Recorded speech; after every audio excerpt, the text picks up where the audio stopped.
Hello and welcome to the Moonshots podcast. It's episode 214. I'm your co-host, Mike Parsons, and as always, I'm joined by Mark Pearson-Freeland. Good morning, Mark.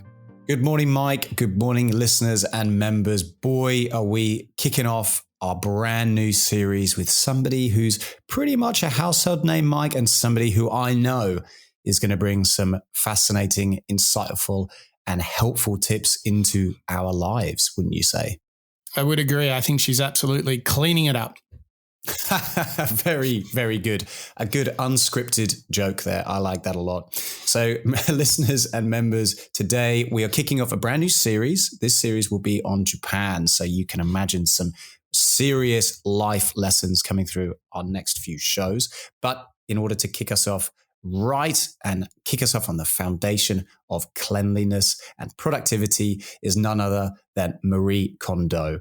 Now, Marie Kondo is a self-confessed cleaning consultant who takes tidying and cleanliness to a whole new level. She's created and organized her tips and methods into the KonMari method, which some of us may know whether you've read her first book, her second book, or even watched her TV show on Netflix.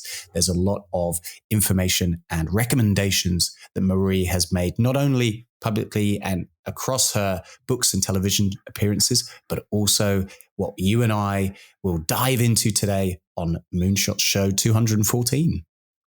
I think it is fantastic to start the Japan series. I think, pre-warning for all of our listeners, we're pretty massive Japan fans. What do they call them?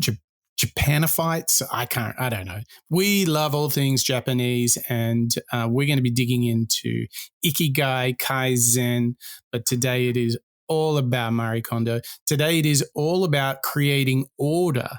And this is going to help you reduce stress in your digital and physical lives. This is all about putting your energy where it wants to go, and that is to doing new things, growing, developing, learning out loud even.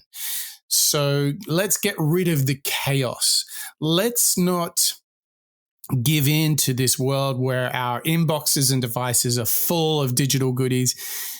You know, acquiring stuff in the house is just way too easy. Shopping is just too easy. Things can be on your door that same day. It's time to create order, put things away where they belong, even challenge the idea, should you even have it in your house at all? These are all the opportunities we have in this show to learn from Marie Kondo, to get things sorted. And I cannot tell you how essential it is. Like, just think about it, Mark. If we were about to go deep and work for 3 hours straight, the first thing we would do is go, right, let's clean up the desk and get organized. Well, get ready, everyone, because we are going to get organized in all facets thanks to Marie Kondo. So, Mark, I think we should tear into it. Yeah, I totally agree. Let's open up the bags. Let's get in and try and tidy up our house, but also our minds, and find a way to create that calm, motivated mindset that only organization can bring. So let's hear, first of all, from Marie Kondo herself, break down her focus and how she's trying to organize the world. Hello, everyone. I'm Marie Kondo. I feel honored to be standing here on such a wonderful stage today. Everyone at South by Southwest is talking about big things. But I would like to talk about something even bigger. My grandmother. My grandmother lived in Miyazaki, a very peaceful place in Japan. Her house is not big, and she did not own anything especially nice. But she took very good care of her things. Her house was always clean and tidy. Even inside her drawers were beautifully organized. And just like her house, her presence was simple and beautiful. She never got angry, no matter what happened. She was gentle. I admired her very much. She would always tell me, value what cannot be seen from the outside.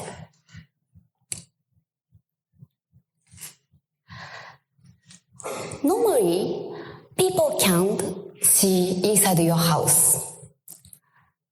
However, the way you organize the area and how to treat your belongings will greatly affect your way of thinking. More than we imagine, whether our house is tidy or not has a great impact on our life. Tidying is a big thing. Now, I'd like to ask you a question. Is your house tidy?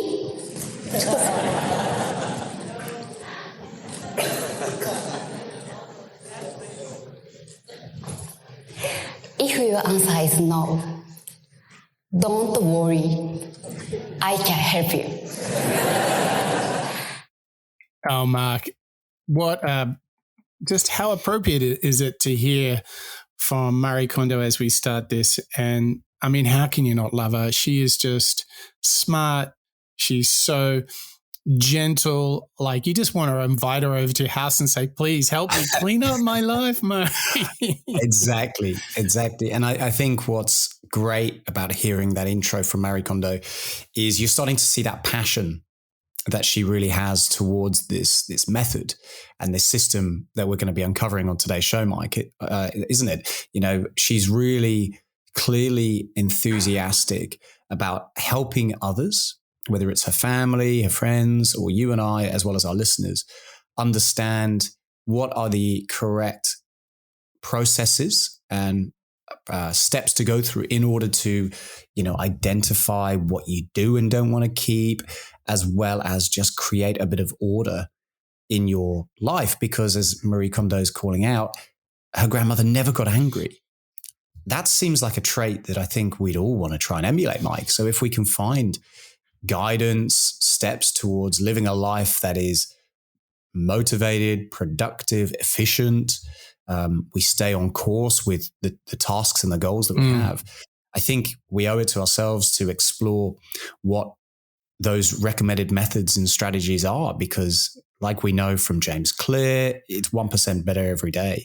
If you can adopt some of these teachings from Marie Kondo in order to tidy up your desk, your life, I mean, it all sounds pretty attractive to me. So, I mean, I think Marie's already set me off, Mike. I'm already ready to put on my feather dusters and get going.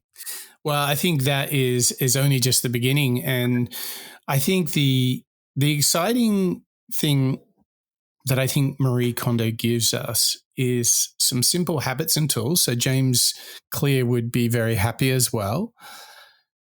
But it is when nobody is looking. And what I think Marie Kondo alluded to there is something super important, is that, we often let ourselves down by making our home or our desk things that people don't see. We let it get messy. And, it's that classic thing when you got friends coming over for a dinner party. What's the first thing you do? You have to clean the whole house and get everything organized. So that tells you that there's a sort of a distortion gap there, that maybe we should be setting ourselves up so if friends are coming over for dinner, there's not really that much tidying up to do because you already have a tidy home. And it surely is a hint that we could all do a better job, whether that's creating order, getting rid of some old stuff, organizing things better, creating order, peace of mind, perhaps even entertaining a little joy. That's all ahead for us.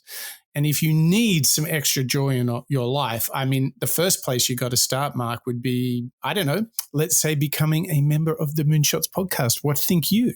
Oh, I think you're totally right, Mike. And I think the book of Marie Kondo, The Life-Changing Magic of Tidying, is an appropriate call out for our members who I know will make life-changing decisions every day by supporting the Moonshots podcast and our master series. So please give a warm-hearted welcome to Bob, John, Terry, Marjolin, Ken, Dietmar, Marjan, Connor, Yasmin, Lisa, Sid, and Mr. Bonjour, all of our members who have been with us for more than 12 months, a whole 12 months of keeping Moonshot ready.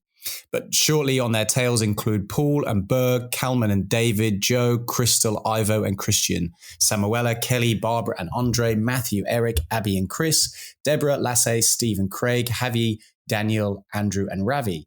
We've got Evert, LGV, Karen and Raul, PJ, Nikwara, Ola and Ingram, Dirk, Emily, Harry and Karthik, Venkata, Vinpara, Marco and Sundus, Jet, Pablo, Roger, and brand new member, Steph as well. Thank you, everybody, for your continued support.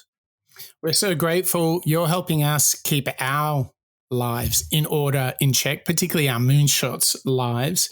So we are really grateful for the support. It means the world to us that we're creating enough value in your world so that you can provide a little value in our world. So thank you ever so much.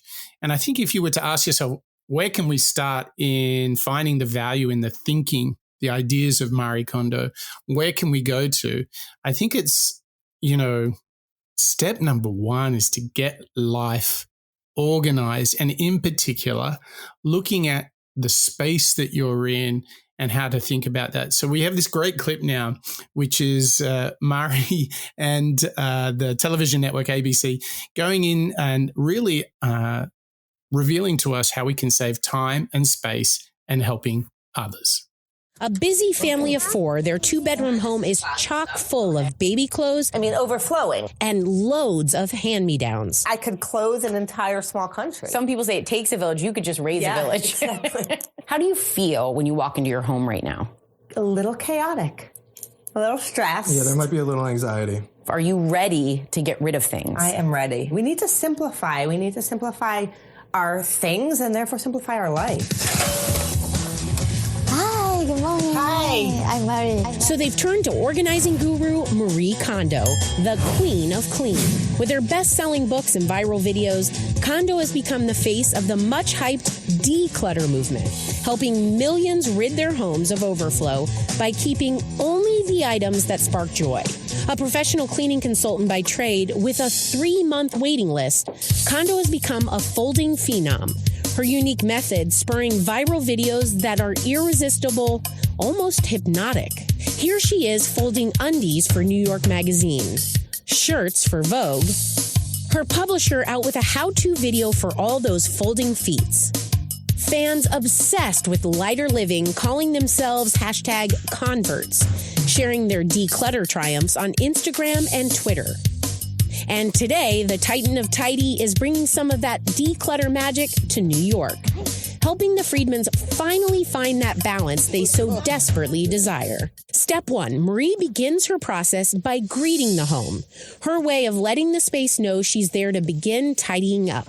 Next, with the help of her translator, we get to work. Hello. Sorting through clothes and keeping only the items that spark joy. Does this spark joy? Can you feel the joy? Yeah. Don't mind me. Get to work, Marnie. You've got stuff to do. Joy sparking. ありがとうございました。 Kondo even suggests thanking clothes you've decided to part with. Thank you, really cute sweatpants. Thank you, orange velour pants that we've never worn. Once our mountain of kids' clothes has been reduced to a molehill, we tackle her most famous organizing trick, the KonMari folding method. Some folding 101, by folding clothes in half or in thirds, Kondo says you should end up with a rectangle that stands up by itself, helping save space and stay organized. Someone who doesn't need Kondo's help, Hello. Rishma Yakub, who calls herself a compulsive declutterer. Clutter is not just paper and objects. It's anything that interferes with your serenity. Her Maryland home is immaculate, despite housing 2 growing boys. One of the things that's really important to me is for the eye to have a place to rest. Everywhere that there's a thing, it takes your energy to look at it, to clean behind it, to manage it. Here, you won't find a coffee table in the living room or photos on the wall. I feel like I don't need photographs to see the people that I love. They're right in front of me. Her cupboards are neatly packed. Her fridge tidy in and out. Have you ever had that moment where you like reach behind a bunch of things and you're like, oh man, I really wanted to eat that and now it's gone bad?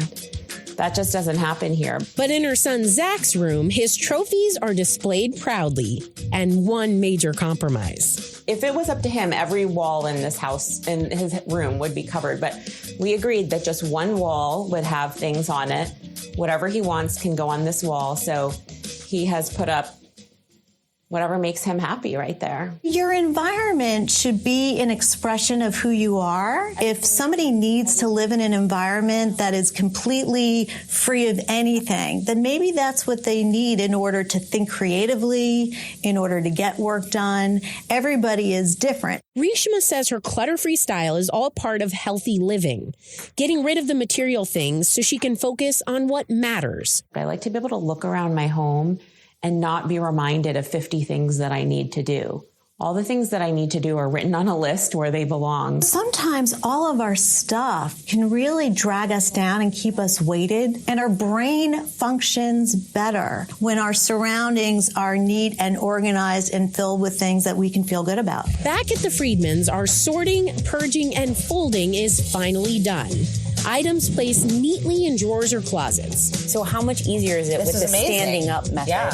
And so much more fit in that drawer. Marnie, now that you've gotten this figured out, does this inspire you to apply it across the house? It does. It makes it feel doable and not so daunting. So not so daunting, Mike, as a lot of us probably think it is when we are planning to remove chaos, stress, anxiety in our house. You know, these sound like big achievements, don't they? But the truth is, as we're hearing from Marie Kondo, as well as, you know, a couple of the families that she was benefiting in that particular appearance on TV, it does bring so much clarity and reassurance that your house is not quite as, you know, maybe chaotic as you thought it was. I thought particularly the statement, removing items from your, let's call it eye line and your house, and instead, the things that you've got to do, put it into where they belong, put it into a list, put it into a strategy, time block, maybe when you're going to go and work on it, but don't have half completed projects or stuff lying around that then quite naturally, and I do this all the time, you get distracted by, you know, particularly when you're working from home. It's much more challenging, isn't it? When you're walking around and you think, I really need to repair, I don't know, that plant pot, or I really need to throw out all of these old clothes. It totally takes you away from the work that you had in mind, the work that you wanted to give your full bandwidth towards. And I think it's a really clear recommendation that we heard in that clip just then, which is to keep yourself focused, maintain some clarity, as well as, you know, perhaps feel more relaxed. Remove the stuff, remove the things that are in your way in order to have a little bit more, let's say, freedom in the way that you think. Let's do a little workshop together now then, Mark. Let's actually apply this to our workspaces. So we know, you know, the classic wardrobe story of if you haven't worn it in a year, you should, you know, give it to Goodwill, right? Well, let's see if we can work out a way to take Marie Kondo's thinking here, which seems to be getting rid of things that you are not using, that don't bring you joy, and then organizing things more efficiently. So I want you to look around your desk right now and your workspace right now. What do you see around you that you might identify as something that you don't use very much or that doesn't really serve you well for your work, Mark? Let's have a look around, top to bottom, around you. I've got perhaps too many items, Mike. But one particular example is I've got some empty photo frames on one of my shelves, which probably have been there for more than a few months. And they're there to, you know, let's say put up anything on the walls and so on. But the truth is, I don't have anything that I want to put up on the wall. So instead, these empty frames are sitting there. They're not doing anything. All they're doing is taking up space and also reminding me that I've got to do something about them. You know, whenever my eyes land on them, I think, oh yeah, the frames. I need to do something with those. And it's distracting. Yeah, and I have the same. So I have a little kitchenette in my studio. So I've got some dirty glasses. I've got an old little coffee packet here. I've even got some VR Oculus glasses sitting on my speaker, which is a bit distracting. And I've got the box to the side there. Things that should be stored away are there and distracting me. And that's just like doing a little audit, isn't it? Of, is it useful? Is it helpful? Does it really need to be there? And I believe so much can be gained from, one, not compromising on leaving the dirty cup or leaving the empty photo frame. Like, yes. to me, that's like what Marie Kondo is saying is, you know, basically you only get to those things when someone's coming over, but Correct. You're important. You've got to, like, this is self-care, like start getting on top of that stuff. So if you're looking around, let's try and imagine, Mark, what our listeners, as they're sitting at their workspace, what they might find. So what do you think are some of the usual culprits of distraction and chaos and mess? I'm going to start by saying, if you're like Bridie, our producer, she loves a good printout. She has a lot of printouts all around her, and sometimes I think that causes her a little bit of stress. What else comes to your mind, Mark, and what you might think other people, maybe our listeners and our members, experience around their workspace? Well, I think similar to how Bridie will have the printouts. You know, in our house, we often stack our letters that we receive that need action. For example, maybe it's health insurance, maybe something to do with the car. We'll stack it on one of the desks so that we'll come back to it when we're ready. But that's not a good technique either, because all it's doing is providing that daily reminder, we still need to do that. Right. And that behavior, I think, for all of us is, again, super distracting because it's taking up space on the desk. I can see it right now. But also it's reminding us constantly that there is something that's hanging over our heads. And exactly as you've just said, why do we compromise? Why don't we prioritize ourselves in the environment that we work in and live in often and make it that much tidier? So I reckon there's a lot of listeners and members out there who are probably thinking, oh yeah, I've got a stack of bills and a stack of to-do lists that I've got to do that I could make more efficient. Exactly. What about cables? Yeah, cabling, like cable management, that is a great one. I would even go this far, Matt. I actually sent you a photo of my desk, and one of the things this morning, one of the things you'll notice about that is there's very little stuff on the desk. I mean, other than like the mouse, the keyboard, there's not a lot on there because I use drawers and organizers to get as much as I physically can off the desk and into drawers. So I like to think of, unless something is like of a high frequency of usage, like hourly or at least 2-3 times a day, that thing goes in a drawer. So I have a notebook, which often gets used in my mornings, right? And sometimes when I'm on a call, I'll actually handwrite stuff, but for the most part, I'll put things directly into my digital to-do list. So my notepad and pen go in a drawer. They do not sit on my desk. They don't sit on my desk. And that is very intentional to declutter. Very sensible. Only bring things out when you need them. Yeah, that's right. And it just, I cannot tell you how much, a lot of our listeners will be familiar with this minimalist movement, which intersects nicely with Marie Kondo. I think the order means you can take a breath and your mind doesn't have things to occupy it, like the infamous list of bills from health insurance or something for the car that you have, Mark. But think about this, even that small thing of you looking at that frame that doesn't have the photo in it. Yeah. That's some, like, it might be minuscule, but it's such a great example of how these things chip away at our energy. And we've only got a finite amount of energy. So we want to devote that to the things that matter, not thinking about photo frames and dirty cups. Right? It is funny, isn't it? When we can draw this comparison, Mike, between some of the other shows we've done on the Moonshot Show with productivity, with staying focused, even somebody like David Goggins, whose new book just came out that we did a show on a couple of weeks ago, that is all around keeping yourself, taking ownership of the things that matter to you, holding yourself accountable. I think when it comes to cleaning or tidying or organization as a general way, a lot of us deprioritize that and don't think of it as important as exercise, as journaling or meditation. But actually, I think Marie Kondo's really already convinced me just how important and beneficial taking that little bit of control over my stuff could be because of those negative, let's call them energies or distractions that I can certainly experience daily when it comes to clutter, when it comes to stuff getting in the way.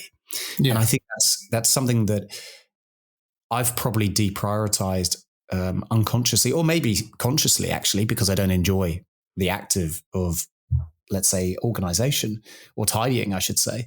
But I think we're already making the case of how beneficial it might be just by releasing that anxiety and chaos that we were hearing in that second clip just then, and what opportunities could come by having more of a mental freedom. Yeah.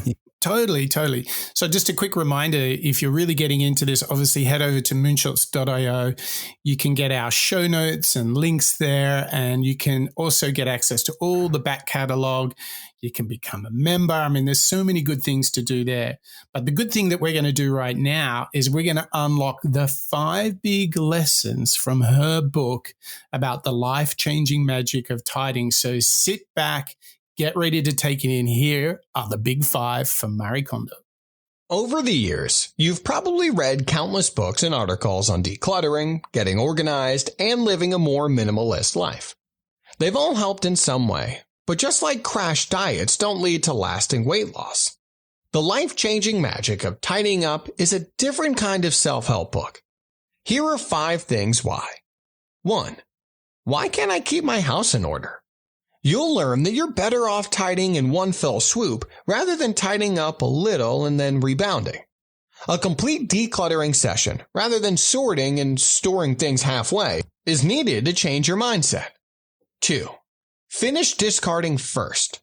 Do a complete purge of everything you own, evaluating each on the basis of whether it sparks joy for you or not.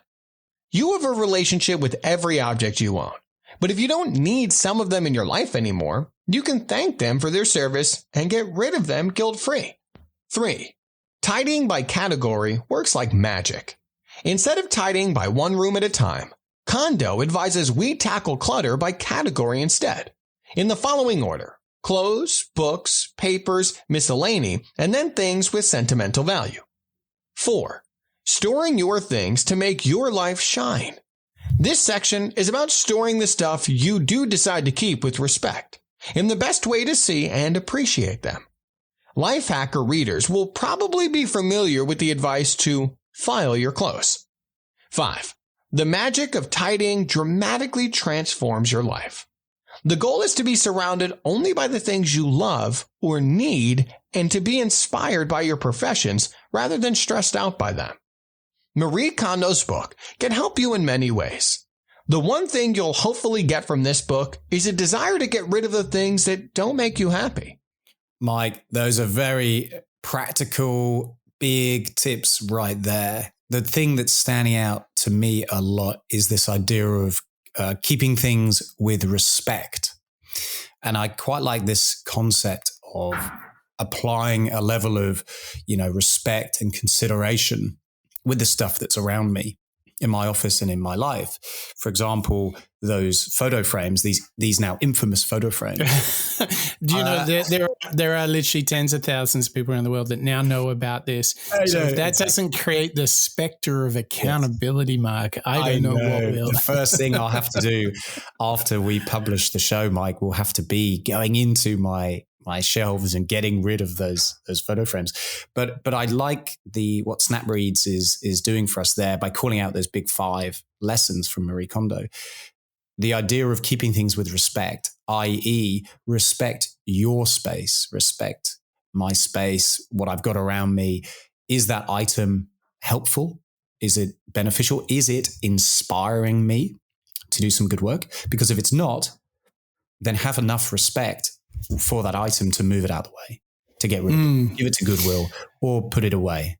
Is there something in your house, clothes, books, etc., that has a prominent space in your house that now that we start applying the Marie Kondo's method, that you are now considering doesn't bring joy? It's not serving you, but you're guilty of it being sitting there for a long time. Forget the photo frames. Is there something else that around in your space that you're like, Our collection of shoes.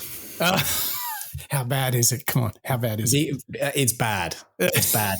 And what's interesting is that this is partly because of living a active, energetic life. So having different shoes for different occasions, but also we are victims of, fast fashion and so on. And I think it's a good call out and a good reminder that just because you see something that you think you might want or like and you'll benefit from, think about it twice. Maybe leave the shop or close the browser and think about it. And if you still want to get that, let's say it's a pair of shoes, then maybe come back to it. But I've got, and I've arranged them in a way that seems tidy to an onlooker, but really a lot of these shoes haven't moved in a long time. Right. And really the benefit of getting rid of, or at least getting them either out of sight or giving them away to Goodwill, would relieve a lot of background mess.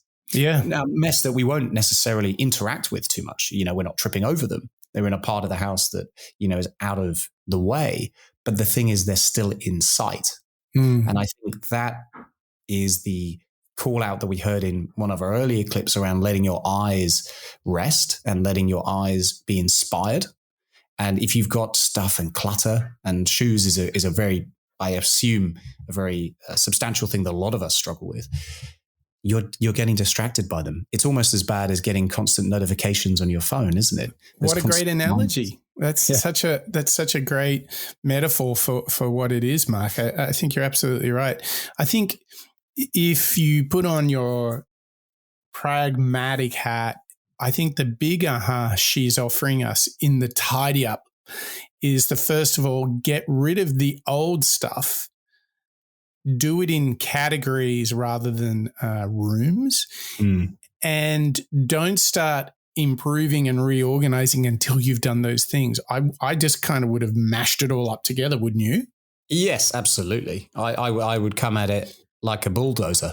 But I think, Marie's, again, this idea of respect, how much respect Marie gives the house when she arrives, we heard in the first clip, but also the call out that we just heard from Snapreads, look at things with respect. I think that is being applied through those 5 tips we just heard about clearing up. You've got to come at it consciously, come at it when you're ready, come at it and do it all in a big batch. Think about it categorically rather than like you and I would probably do, Mike. We'd come at it with a couple of bags and say, right, do we need this? No, there's no structure to it. Yes. And I think that's, again, the call out from Kondo here, be methodological, be focused and strategic about it, because actually your brain will presumably be much more strict and notice things or patterns that you might have, this is another item I've saved for more than 5 years and haven't touched. By presumably breaking it down into categories, you're more likely to notice those type of items, paperwork or shoes, whatever it might be. I think that's probably an insight that I would certainly run into, which is I'm starting to see the same thing again and again. I can now do this much quicker and it becomes more efficient, like an economy of scale. When do you think is a good time to incorporate this, Marie Kondo method into our lives? Is this like a weekend thing, or is it a Monday thing, once a month thing? How would you insert it into your habit system? For me, my system, my routine is very based on time blocking. So my weeks will generally have, allotted windows where I'll try and accomplish, my exercise, my work, my reflection, and so on. So I think the first thing that I will do after this, and actually I've been scribbling notes, reminders, Mike, and listeners, so that I get rid of those photo frames and so on, is block out that time dedicated. I would say probably on a weekend. I feel as though for me, it would be a daytime activity that I would need to dedicate myself to. So I'd need to free up some time, avoid distractions such as office work or jobs that I need to do during the day, because what I'd probably be guilty of is beginning it and then stopping. So I break rule number one, cleaning in batches rather than tidying up all at one time. So I think dedicating a good few hours to this is probably what I would need to do. And I'd probably dedicate that maybe once a month. Feels ambitious, at least to get started. Yeah. So maybe it's more like once every couple of months or once a quarter. What about you? I would probably look at it like we would probably go at it about like, let's do books this weekend. Let's do clothes next weekend. Does that make sense? Yeah. So categorize. Yeah. Definitely do that. And I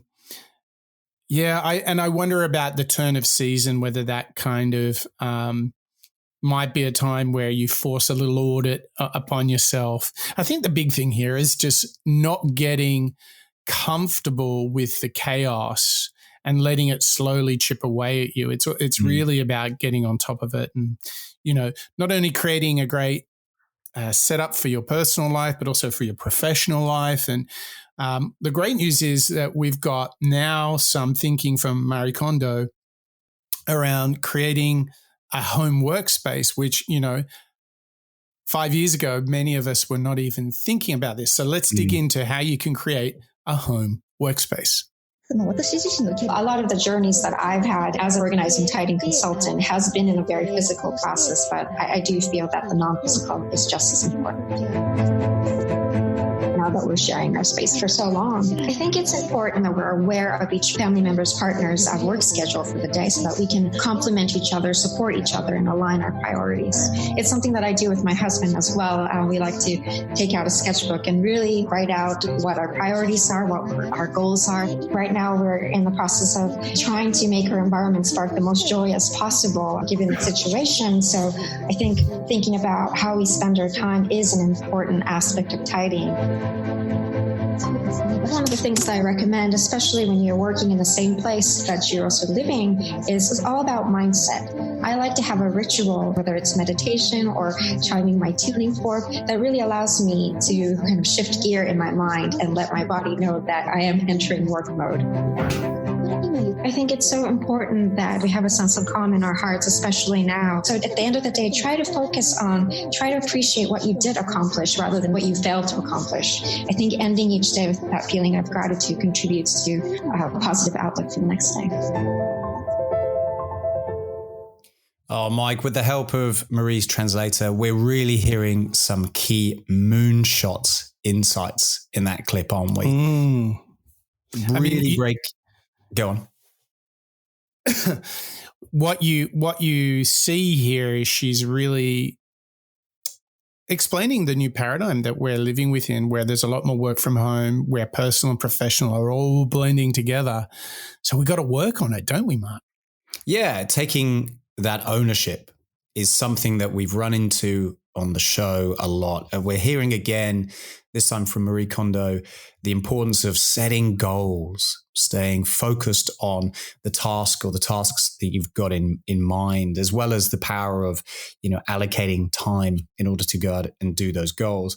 What I really liked though as well, Mike, which I think speaks to Marie's desire to bring this bit of joy, this bit of awareness to your organization, was the fact that you should celebrate at the end of each effort as well. And again, this is something that we run into, particularly with any productivity or goal setting or efficiency shows that we've uncovered and discussed before, which is you've got to be aware and have gratitude of the things that you've done and the journey that you've been on, rather than necessarily perhaps the destination. Sure, the tidy house is going to be a great destination, but actually the truth is it's never going to end. It's not a project that you'll necessarily reach the end of and say, cool, well done, now we'll move on with our lives. This is something that needs to be that routine, that habit that you revisit. Maybe it's every weekend, maybe it's every quarter. It's a lifestyle, isn't it, man? It's a lifestyle, exactly.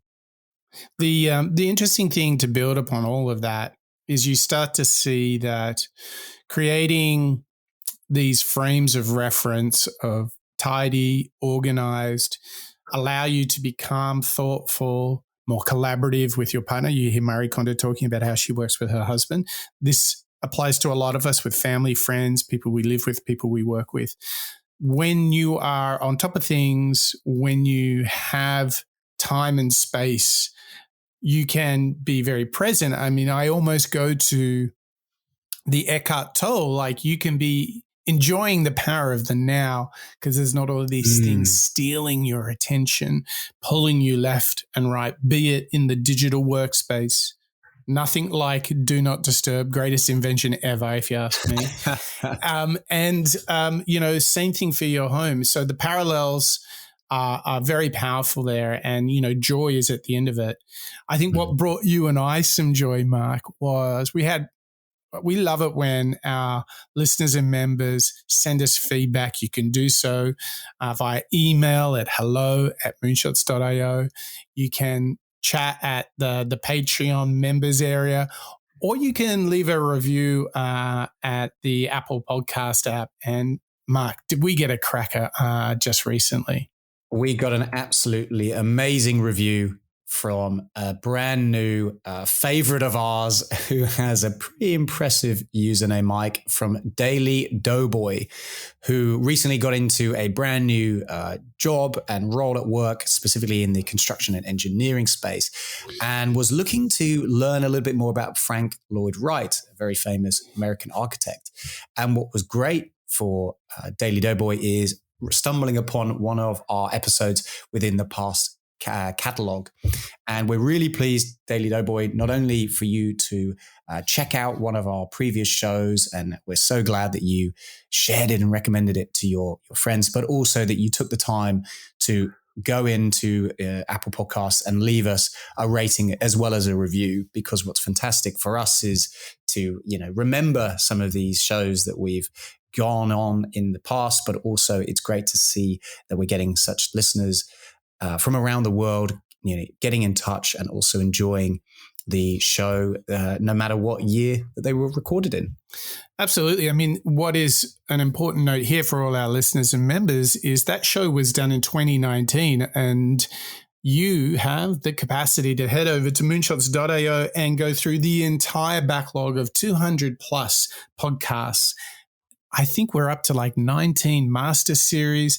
It's all there at moonshots.io. So jump in, listen to it. And if you're feeling the vibe, if you're feeling some Marie Kondo joy, you can leave us a rating or a review in Spotify, Apple Podcasts, or your app of choice. But this joy thing keeps coming back, Mark. So I feel like the only way for us to wrap up this show is to hear from the lady herself, Marie Kondo, and to hear about joy. So to show me how to restore order, we called in for some expert help. And this isn't just any expert. I got a house call from a global phenomenon. Marie Kondo is on a crusade to get us organized. So excited to meet you. Her 2 books, Spark Joy and The Life-Changing Magic of Tidying Up, have sold more than 6 million copies worldwide. This Tokyo native has a cult following in not only Japan, but the U.S. too, proving no matter the language, her message is universal. And through an interpreter, she agreed to show me some tricks to make my everyday just a little easier. First, the purse purge. How important is it for women to declutter their bags, the thing that they carry around all day long? Kondo says decluttering your purse helps you know what you have and exactly where it is. With that in mind, we dig in and take everything out. That's Kondo's method, removing and analyzing everything to help you streamline. I'm ashamed. Now look at this.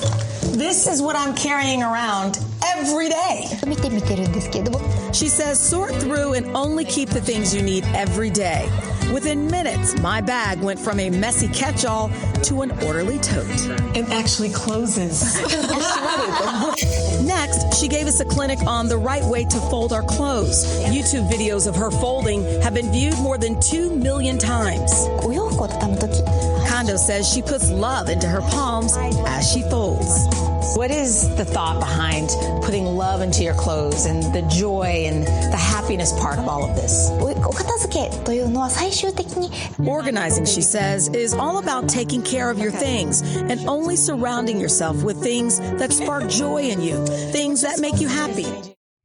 Mike, I mean, again, we're hearing that lovely Marie Kondo passion and adoration for making a difference in people's lives and this respect that she provides people's homes as well as the items that they have. This is not a bulldozer approach. You're not coming into somebody's house and throwing out absolutely everything and starting from scratch.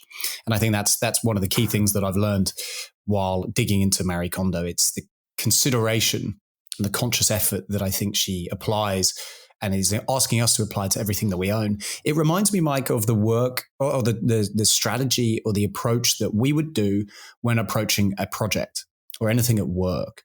You would go in and you'd gather all the necessary information and you disregard the irrelevant stuff, right? This project's going to be technology focused, so I just need to focus on this. If I know that the project is Oculus, similar to yourself, one sitting on the side, sitting on your speaker right now, then you're able to just focus on that and remove everything else. This is not a strategy that I have necessarily employed in my personal organizational life. And I think this is a really big call out and a big reminder to me that my work approach will be methodological. It'll have a strategy to it. It'll be organized. But as soon as I step away from that and I realize, oh yeah, well, I don't employ that with my organization of my stuff, right, of my items. And fundamentally, the items are the things that are bigger. They're taking up space. They're stopping me being able to have a house that feels airy or inspirational. And I think it's just a really big moment for me as I reflect on what we've started to learn from Marie Kondo today. And that's applying the same strategic focus that I would give some data, some insights, let's say it's interviews with customers or just feedback, and applying it into something that I'm trying to create would be very, very focused and intentional. And if I can employ that to the stuff that I have, and that'll help me tidy up, get organized, put my house into order, I think it's going to fundamentally benefit how I go out and work as well as live my life. What are you feeling from that final clip from Marie, this idea of tidiness being about joy? So Mark, when I think about where this joy is and where the examples are of this joy, I think we can explore two of the key things: cleaning up your clothes and cleaning up your books. Now, if you clean up your wardrobe, one of the instant things I notice is, number one, geez, it feels good to pop down to a Goodwill shop and drop them a serious bag of good stuff, right? That just feels good. So you're off to a good start. Secondly, you can then come back, organize things. Like my little thing is getting all the T-shirts, like basically all the blacks, grays, whites, and like the one or two color ones that I have, getting them all kind of sorted. And then, you're like, oh, I really love that T-shirt. I don't wear that enough. Same thing for my pants, shoes, and my drawers and stuff like that.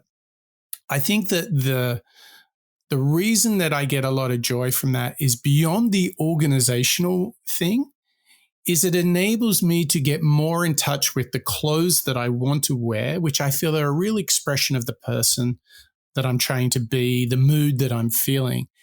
And let me try this on you. I think it's the same with books. When you organize your library and remind yourself, reintroduce yourself to some of your favorite books, you will often go, geez, I really want to reread that. That book was really instrumental. I'd love to return to that. I kind of forgot about that. Much in the same way you forgot about that favorite tea, you forget about that favorite book. So beyond the immediate tidy up benefit and that calmness, it becomes this space by which you can go, well, I want to read those books. I love getting out my favorite architectural books and design books and putting them in the studio and opening them to a page. And then sometimes in the morning, I will change the page so that over the course of a couple of weeks, I just have this really small little experience of like flicking through a design book and just opening it and leaving it on that page. This is a way to be more connected to the things that you love, to remind yourself of the things that really do matter so that they're not lost in the clutter. So I think this is what happens.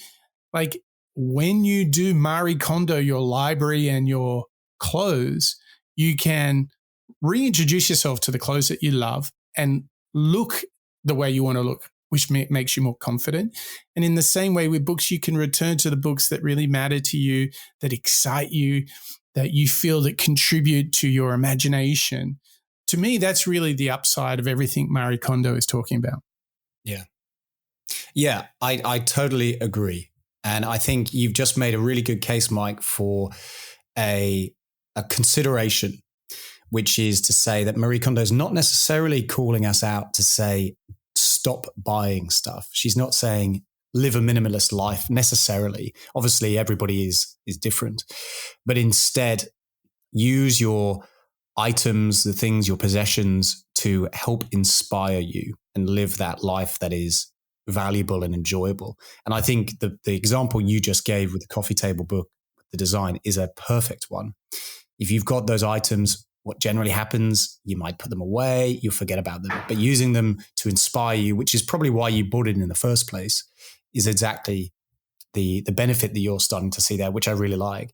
And I think that example you've just shared is a great build upon what I think we've learned today from Marie Kondo about respect. You've got that book, you want to respect it, you want to enjoy it and appreciate it. And in doing so, it is helping you be more creative, more insightful, maybe more aware of a particular problem or task that you're working on.